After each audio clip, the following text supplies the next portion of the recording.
తిరుపతి ప్రజలకి ఈ గంగమ్మ జాతర ఈ తిరుపతిలో కొన్ని సంవత్సరాలుగా ఈ గంగమ్మ జాతరని అందరూ చాలా ఆనందంగా సంతోషంగా అమ్మవారి కోరికలు తీర్చేదానికి మనము ఇలవేల్పుగా కోరుకొని ప్రతి సంవత్సరం ఈ గ్రామ దేవతకు గంగమ్మ జాతర జరుపుకుంటాము.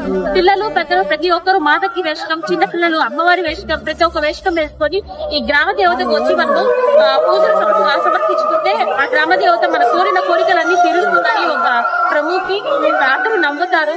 దయచేసి ప్రతి ఒక్కరు స్టేట్ లెవెల్ ఈ గంగమ్మ జాతర అనేది జరుపుకుంటాము. తిరుపతి ప్రజలకు నేను ఈ తిరుపతిలో ఉండడానికి చాలా గర్వకారణంగా ఫీల్ అవుతున్నాను. ఎందుకంటే ఎంత గర్వకారణంగా ఫీల్ అవుతున్నానంటే ఈ అమ్మవారి సన్నిధిలో మేము ఉన్నందుకు మేము చాలా ఆనందిస్తున్నాము. జై గంగమ్మ. అమ్మవారి రేపు పెద్ద మహా ఉత్సవం జరుగుతుందండి. అమ్మవారి జాతర జరుగుతుంది. అమ్మవారికి వేషం వేస్తే చాలా ఇష్టం. చాలా శక్తివంతమైన అమ్మవారి చల్లని కృపా కటాక్ష అందరి దగ్గర ఉంటుంది. దర్శనం చేసుకుంటే అందరికి మంచి జరుగుతుందని కోరుకుంటున్నాము. దయచేసి ఎంతమంది కుదిరితే అంతమంది రేపు దర్శనం చేసుకుంటే మీకు అంత మంచి జరుగుతుందని కోరుకుంటున్నాం. మీరు కోరిన కోరికలన్నీ తీరుస్తుంది చల్లని అమ్మవారు. జై గంగమ్మ.